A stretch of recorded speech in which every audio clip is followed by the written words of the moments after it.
the day of a life of a product manager. We have our very own Diego Solorzano and Kendra Rittenhern. I did Ritterhern, it yes. Rittenhern. Sorry if I did it incorrectly. But yeah, and I'm Yesenia, and I'm actually the customer care QC manager also at Blend. I'm on Blend Insurance side. So a little bit about Blend. I just wanted to share that, Blend does bring the simplicity and transparency to our consumer finance.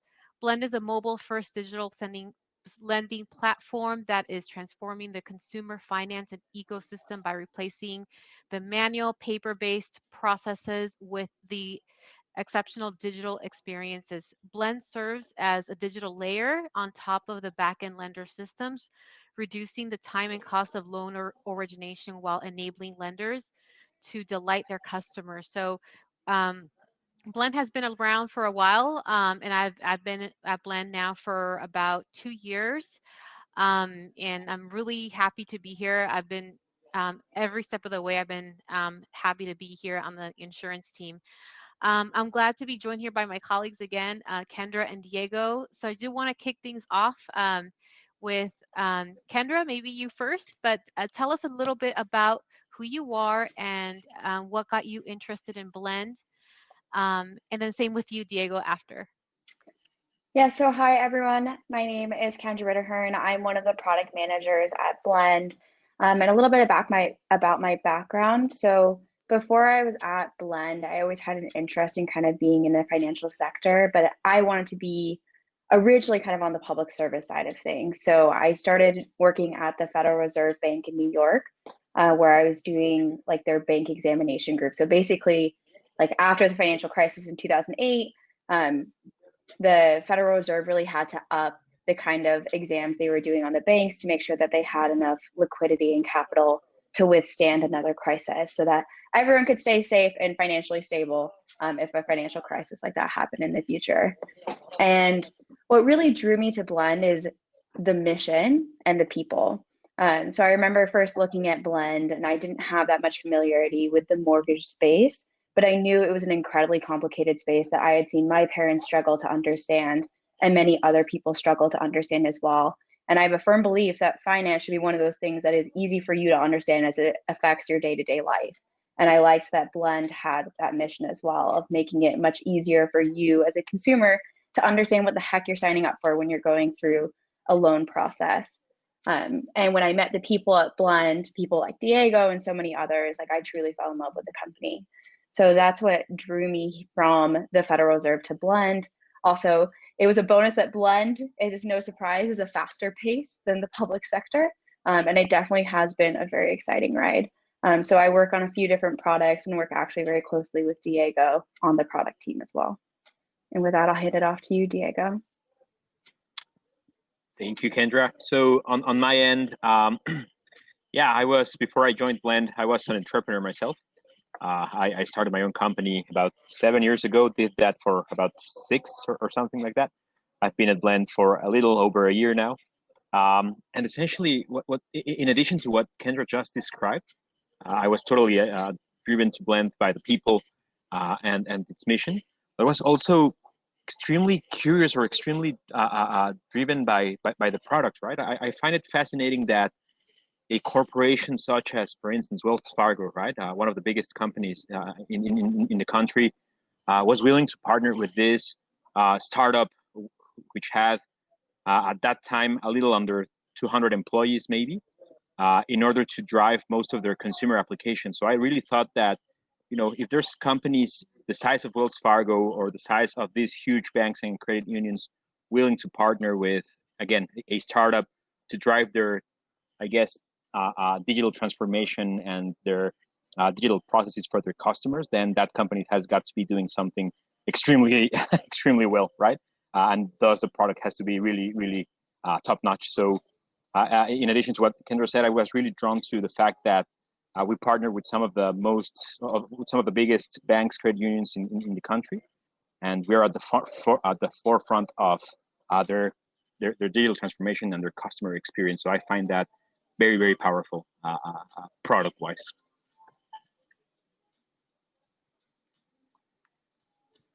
Awesome. Well, thank you so much for both of you for sharing. Um,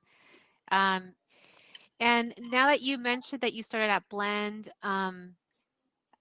started at Blend on the legal and compliance team, what spurred you into making the switch to the product team? How did it go for you? Um, and how was it in your previous positions for the both of you? Kendra, you could start. Yeah, so like Yesenia said, I was working at the Federal Reserve Bank before Blend. And so actually, I was originally reached out to join the legal and compliance team at Blend. And what they do is make sure that all the different product managers, when we're making our products, that we're doing so in a way that is not going to get us in trouble with the law, and with the different regulations that exist in this space. And I joined that team because I was interested in like making sure that startups were kind of progressing in a sustainable and safe way. And yes, as Ulysses is saying, we all love regulation. And I had a passion for regulation. But what I truly found I enjoyed, was the product counseling side of things. And I was working really closely with one product manager in particular on the product that I work on now, which is like, how do we deliver these like legal documents that come in the loan process to borrowers digitally? How do we create that digital channel, take out a lot of the paper that exists, so that way we can hopefully save a few trees and also make it much easier for you to access your documents when you're going through the loan process. So I became interested in product as I realized I loved the problem solving and thinking about like, how can we make this experience better for the user, and what does that look like, and how do you optimize for that? And I was lucky enough that the product manager I was working with was looking for someone to replace her and hire me into that position. And I was able to start working on that product. So I was in an internal transfer over. I think it is like kind of a great way for you to see like what different positions you like in a company generally. So being on the legal and compliance team gave me exposure to so many different teams. And I got to actually see like, do I think product is just kind of this flashy thing, or is it something I'm truly interested in and truly think I can make an impact in? And luckily it was the latter for me. And I was able to transition over. Awesome. Well, thank you, Kendra. How about you, Diego? Can you share a little bit about your past? Yeah, sure. So yeah, for me, and I guess every time anyone reads about product management, what they find is that there's literally thousands of ways of getting into product management, right? Like there's not a one clear cut way of getting in, or getting this this job, right? And it's certainly my experience at Blend. We have people with very different backgrounds, right? From regulation such as Kendra, to history majors, one of our other PM folks. We have former engineers. We have a few entrepreneurs such as myself. So I think for me, it was kind of a natural transition from, founding a company and running it for a few years, where you, sort of evolve with the company that you start, right? Where you launch a first product, then you iterate, then you raise some capital, then you have to make sure that it starts working, etc. So it really resembles a lot to what I do as a product manager, right? Where I have to, where we all come up with ideas that we want to implement, try to find the best way to start, to launch, to get off the ground, and then try to hit our KPIs, right? So in a sense, for me, it was a pretty natural transition, or a very similar path or I equate it to being an entrepreneur, where you really are responsible for the performance of a team, and the performance of a product that interacts with people on a daily basis. So it does feel very, very closely tied to entrepreneurship, and that's why I feel, or I felt, and I still feel drawn towards product management. Yeah, and I think kind of building off of what Diego said, no one has experience really in product management until you do it. Or if you started a company before, that's like very transferable experience to being a product manager. But like I studied international relations. I thought for a long time I was going to work more in kind of like a like research think tank type role. And then I wanted to be in the public sector. And I think it really kind of comes down to product managers are people like you're curious, you're really interested in like how can you like provide these like best in class experiences to whoever your end consumers are. So like we had a lot of product managers come from Pandora. So obviously before they were thinking about like how can they improve like Pandora's like customer base and make the music listening and sharing experience better, and then transition to Blend.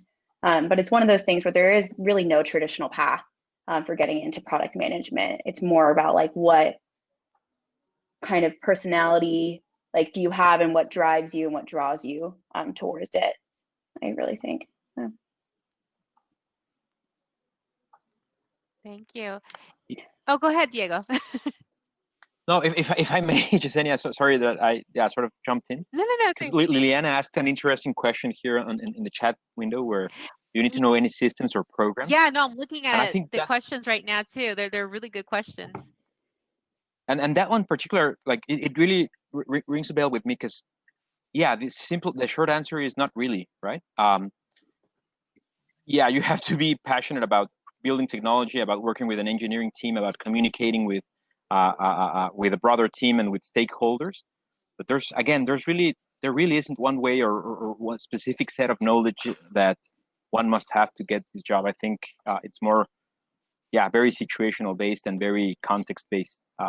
Sorry that I I just had to No, quickly answer that. it's good that we engage with these questions. Nolis also brought up a good point. He said that in the product team, usually it is white and siloed. And it looks like Ulysses did publish a link on there that is really helpful that, shows a diversity and that we are heavily tracking it.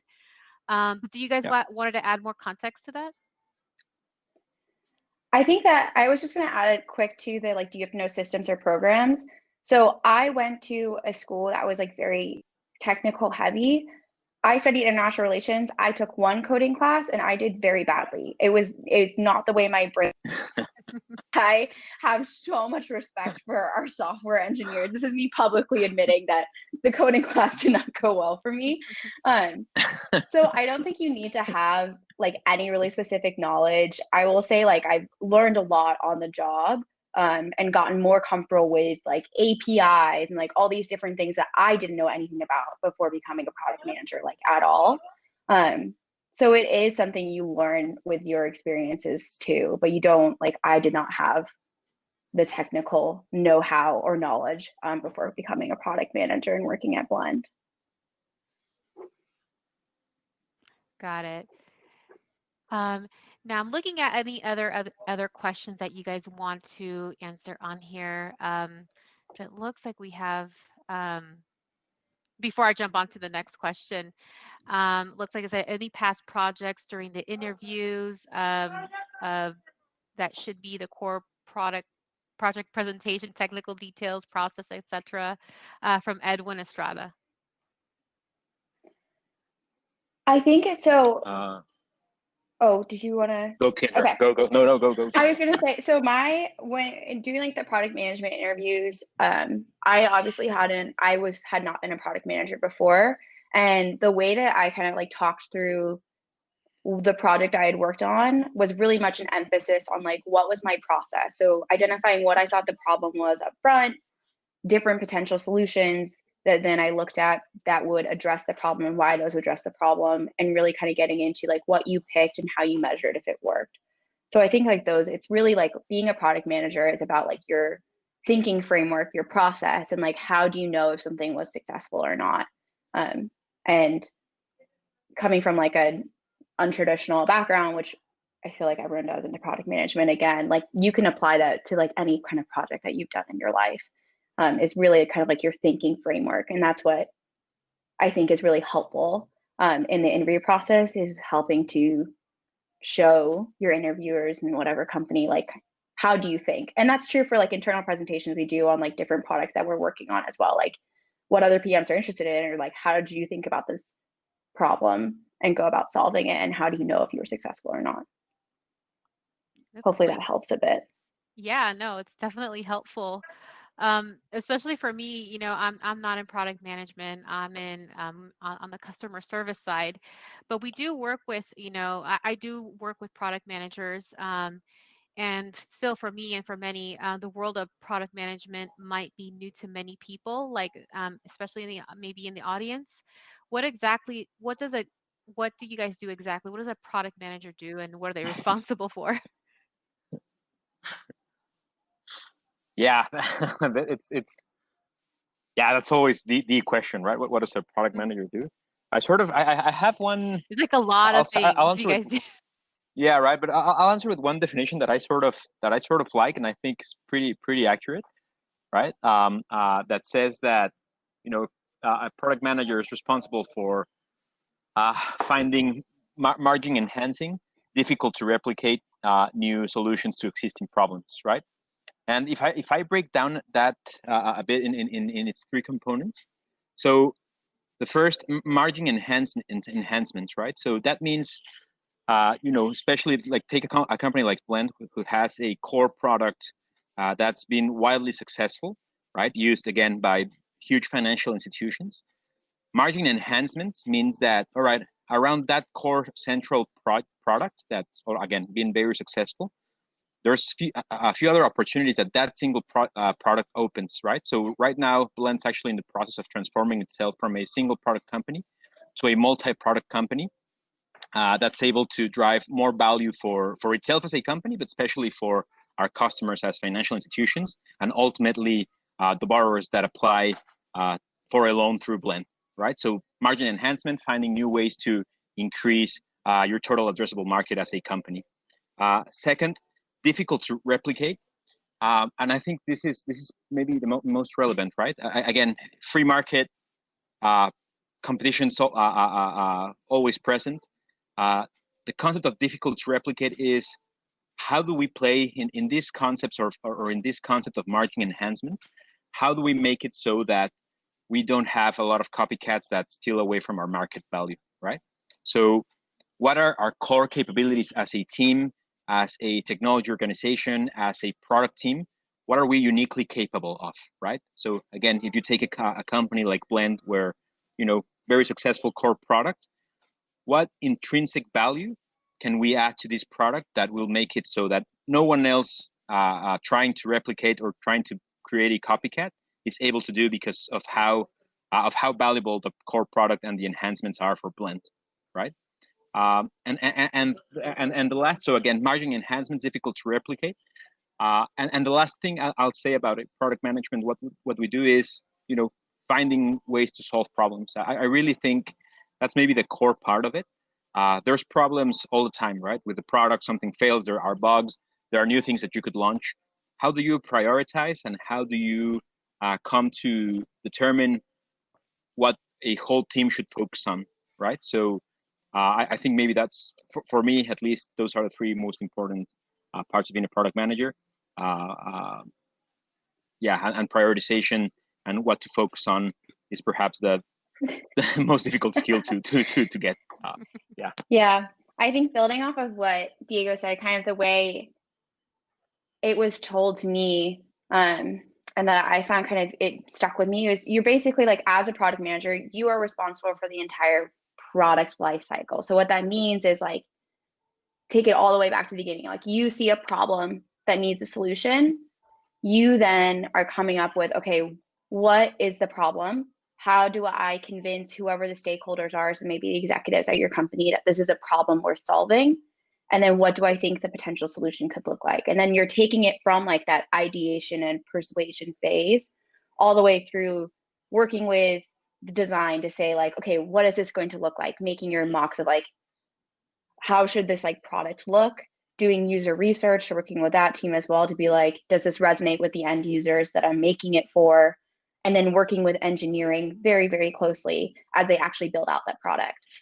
And that's like a really iterative process. You'll kind of go back and forth between design and engineering and all these different parts.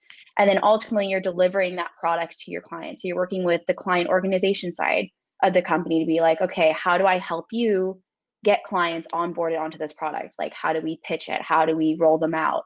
So you really are working with so many different teams, but you're taking it from potentially that ideation phase where you're saying that this is a problem worth solving and this is why I think we should do it, all the way through to delivering it to your clients.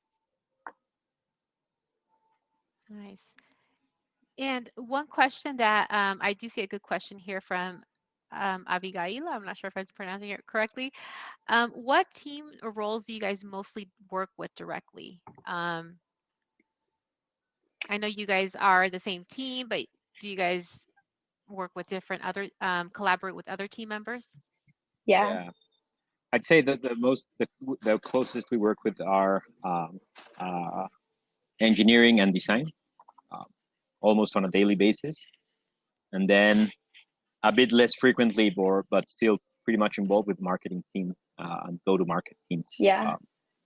And then on the fourth circle, the account management teams to get us in front of customers and get their feedback and their and hearing out their problems. So those four mostly. And I know there's other product managers within Blend that I work closely with. I'm part of the home buying journey team, which is Mhm. insurance, and they're just all over the place. And from my experience, a product manager does so much, does a big impact to our team, where it facilitates the home buying process, where it automates a lot of things, and it helps our team be a faster turnaround, less prone to error, and it really makes the experience for both the customer and the employee as well a lot easier when and it's all with the collaboration, the product managers that that I have worked with in the past and currently, so they make a huge impact for us too.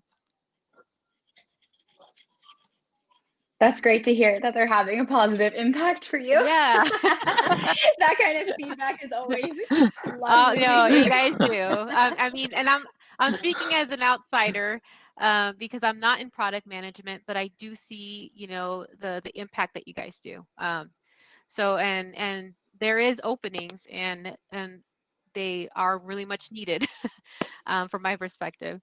Um, and another question I have, it seems it seems like a product manager, you have a million things to juggle at the same time. How do product managers keep everything on track? That's a good question. If you know a good system, let me know. I Exactly. think it's, I think, and Diego talked about this.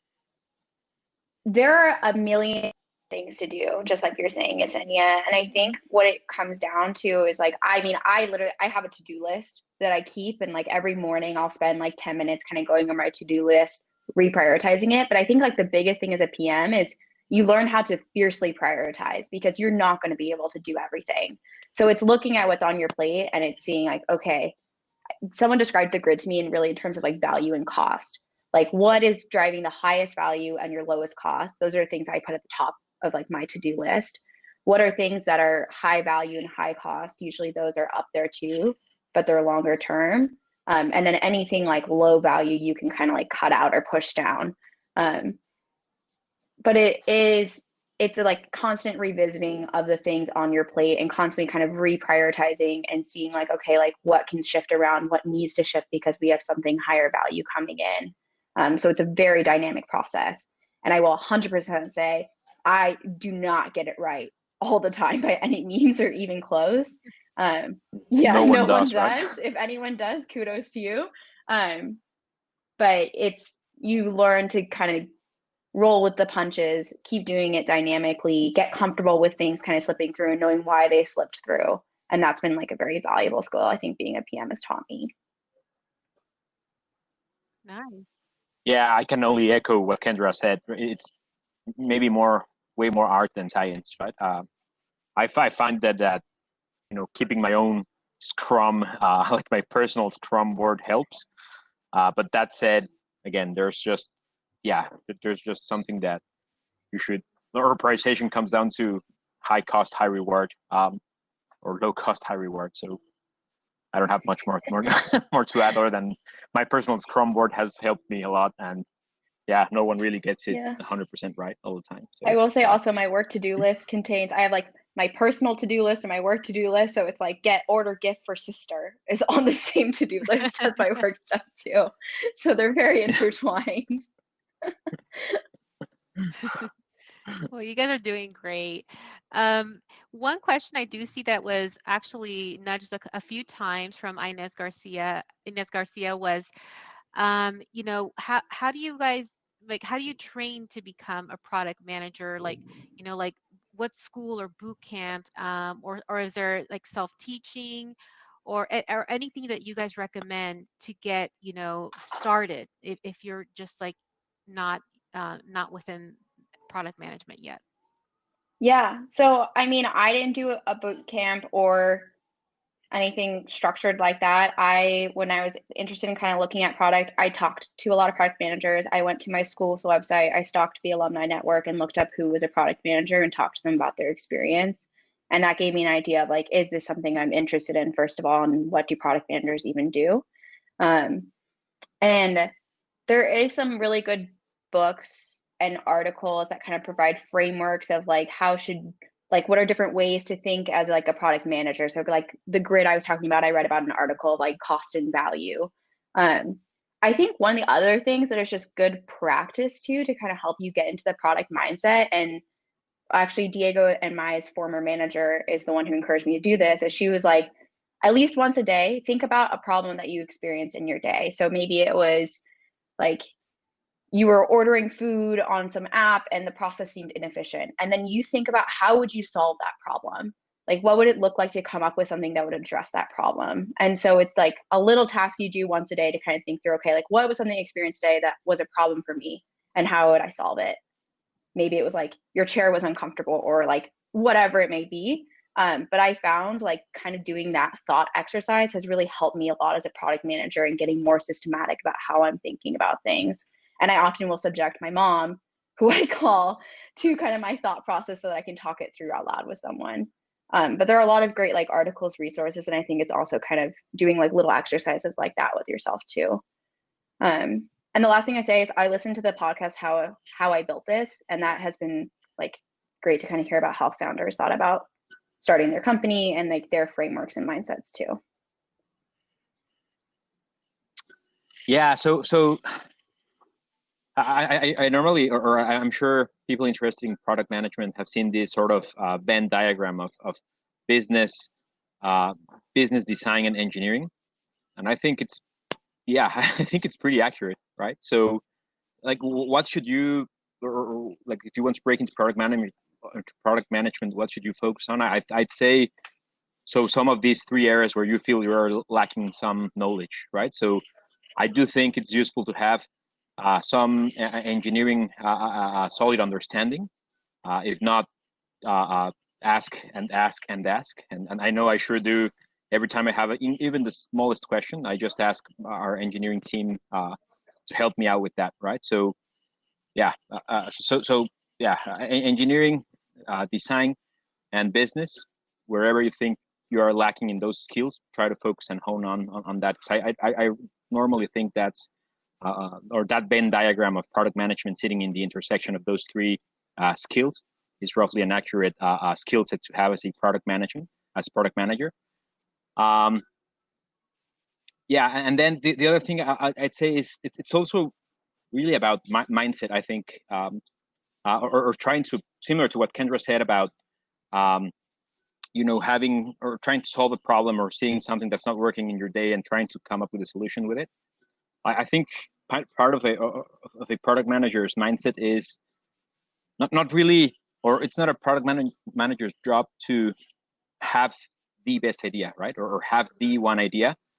It's rather the product manager's job to find the best idea, right? And the best idea can come from engineering, can come from design, can come from a random conversation with a customer, right? So it's not really you trying to force your ideas upon others, or trying to get your say, and that whatever you think or whatever you've come up with has to be the ultimate solution, but rather trying to find that amongst wherever you can find it, right? And I think if you try to embrace that philosophy on how can I find, or where can I find solutions to whatever problem, I think that's a good.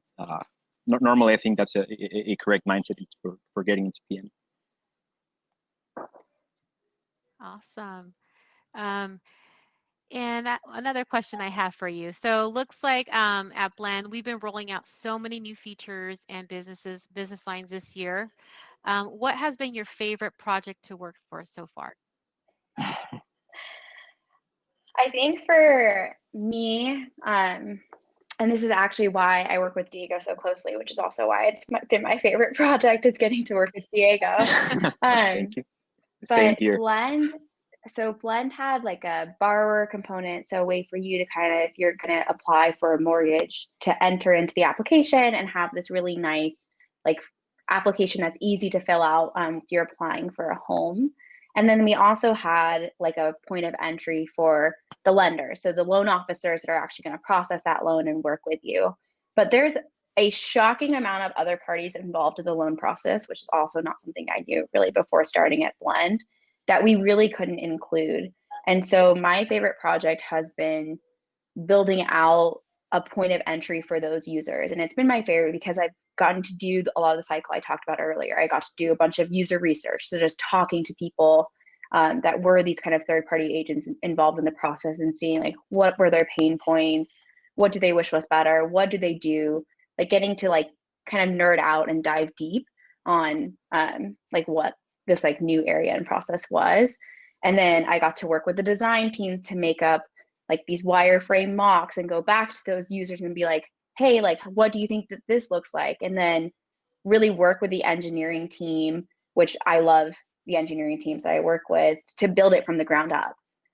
So it was really exciting for me to take something from like an idea like that did not exist and we were just talking to users about and seeing how we can make something better and make something for them, to something that is now live and in action and that people are using. So that is my favorite project that I've worked on, is being able to see something kind of launch. Yeah, plus one to that. I've been working mostly throughout this year in, Blend's very powerful when you apply for a mortgage, but then you get delivered your electronic documents. And now we are actually launching, or we launched a few months ago, the ability to also digitally close your loan, right? So right now it's literally possible for you to start and end your mortgage process even with a notarization and all the intermediate processes completely at home, right? So a fully end-to-end digital experience, and being able to drive that last mile has been, one of my favorite projects ever in my whole career, right? And I think it comes down to, again, we're working with Kendra, definitely a highlight, but also, my work collaboration with my two engineering counterparts has been stellar, I think, and it really makes a huge difference having a team that that you can rely on, that you get along with, and that makes showing up to work every day through Zoom fun, engaging, and challenging. So that's been my favorite. I agree to that. I mean, it just Blend as an org itself. I'm beaten. I'm not a product manager, but I'm still at Blend, and I still feel the same way coming every day to my Zoom meetings. I'm always happy to be a part of it. Another question I have for you guys is, I know there's the safe spots, but what are the most frustrating parts of being a product manager? It's not always going to be rainbows and butterflies. Yeah, I think Diego dropped, but he'll be coming back. But Diego, we could hear you. I don't know if you can Yeah, we still can hear hear you. us, but we can hear you. Were you able to hear my answer? I don't know if. Yes, yeah. And the question now is kind of like, what is the most frustrating part of being a product manager? I think for me, I'm sure, like, I think a lot of product managers are this way. Like, you're a perfectionist, right? Like, you want to like deliver the best experience, and there are like a bajillion things to do. And so I think for me, particularly in like the product that I just talked about that I've been launching and making this platform, one of the most frustrating parts is feeling like you got 90% right, and then like you're hit by the 10% and it seems so big and it's just something you completely missed, and it like comes out of left field and you're like, oh my goodness, I missed this giant thing. Like, how could I not see this coming? And I think that has been, for me, the most frustrating part, but also has pushed me to grow the most, because it's pushed me to accept, like truly accept, that you are never going to get 100% of the things, and also to make sure that you're really leaning on and utilizing your team and listening to the feedback that they have to say, because you are just one person. You're not going to know everything and you're not going to catch everything. And it's like Diego was saying, of like the best ideas can come from so many different places. and really like harnessing your team and talking to them, because they're going to help you miss or help you catch the things that you would miss. But I think for me, that has probably been the most frustrating part, but the part that has pushed me to grow the most. Yeah, I echo that. For me, the most frustrating part, obviously, the bugs and and out of left field edge cases that you missed, because literally it's a PM's job not to miss these edge cases, but yeah, you miss them. Like it's like inevitable, it's possible. So that for sure. And the other thing I'd add is, yeah, like the other thing that's also impossible to get, but that one tries to always get correctly, but again, very difficult, is to keep trains on track, right? And like if you commit to a date, you try to hit that date, but there's so many things that can go wrong and that do go wrong, or that priorities shift almost on a daily basis. So trying to keep a steady line and communicating and keeping your communication to customers and due dates consistent and not shifting them is also super challenging and somewhat frustrating, that things come up, things change. It's essentially not possible to hit your own deadlines 100% of the time, right? So Yeah. yeah, I think those two things. But sometimes like during like with like sometimes when you there's a mistake done or something, like you actually learn from that, like trial and error. I do recall Nima saying that a couple times in our all hands, and it's true, because that's how I learned the most. Sometimes I learn the hard way, and I'm sure you guys do too. There's some questions here that I saw like on the chat, and a lot of them are based off of how do you break into product management. So a lot of these, this question will entail to you guys. How did you guys get into product management?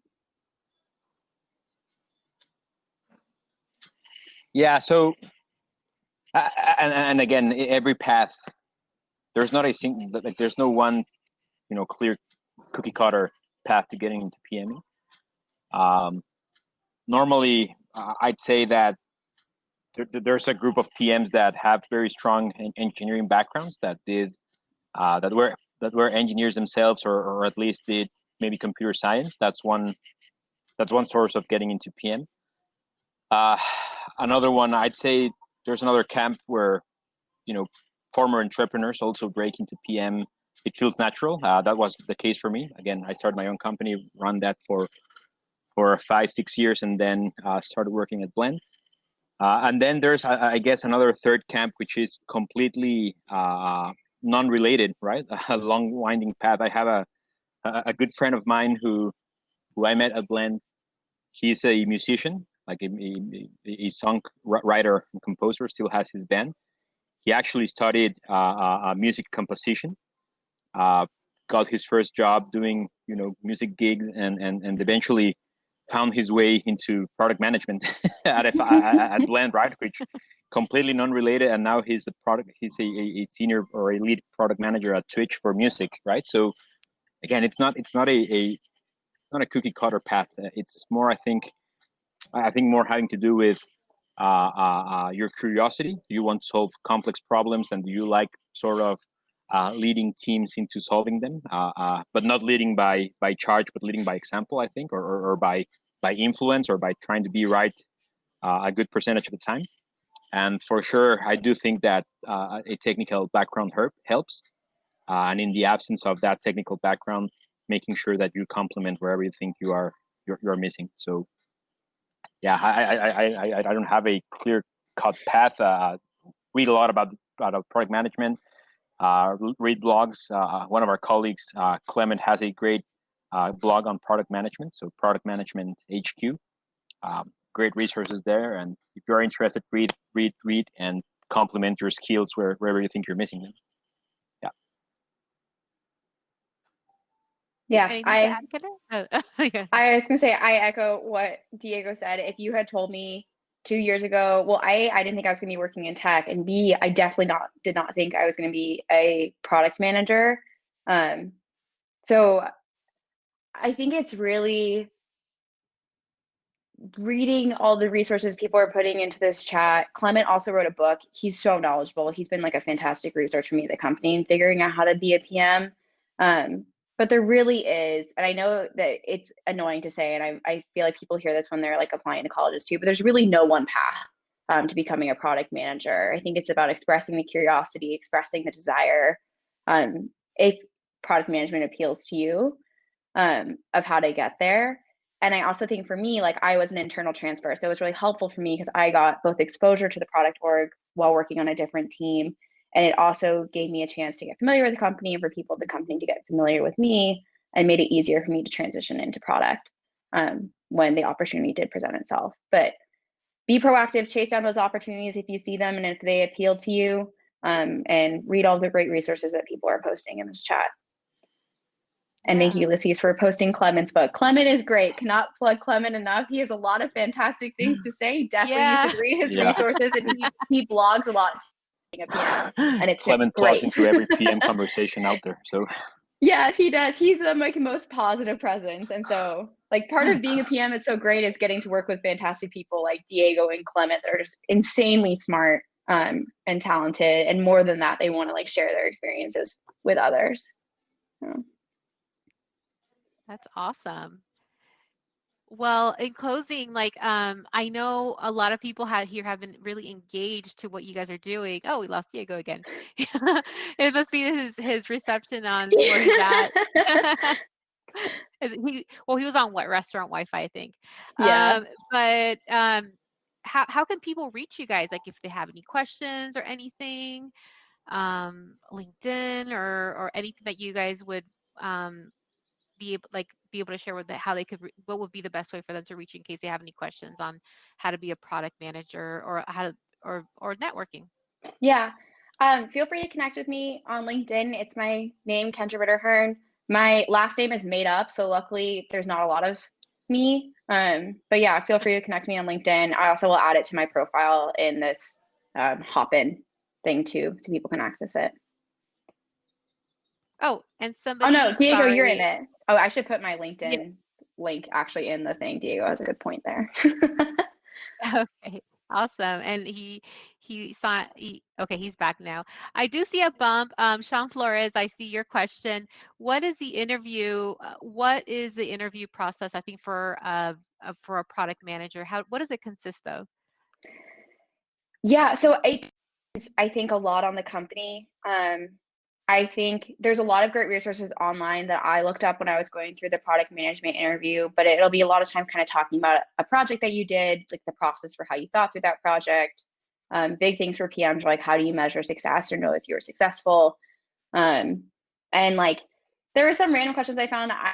My experience, but I'm sure it is there too. But like, how do you design like a bookcase for children? Like, how do you do all these different things? And I think those are really good exercises to practice before the interview, so that way you can like make sure you're in the mindset of like, how do you identify a problem, and then what are potential ways to solve that problem. But yeah, there's really I think it really is, which is I realize maybe vague, unhelpful answer, but it is very company dependent. But I think prepping stuff like that helps you get into the right mindset and practice, like really talking through your process and what you're thinking. And also, I suspect too, also, it's like doing research on the company you're applying for, seeing what the needs are, what the resources what that company is providing, study that, and then, that way you could see what you could provide. Yes. What resource you could be for them. Yeah, always for interviews, not just for PMs, make sure you research the company and do your homework. It'll take you a very long way. Yeah. Thank you so much, everybody, for attending. Again, if you guys have any questions or anything, we'll definitely bring out our LinkedIn profiles on here. You guys could connect. All right. Bye, everybody. I don't know if Diego went in or. Diego might have. Yeah. Diego was on restaurant Wi-Fi, but he did great. So. Yeah, I'll say bye on his behalf. Bye, guys. Thank you so much for joining. Yeah, thank you.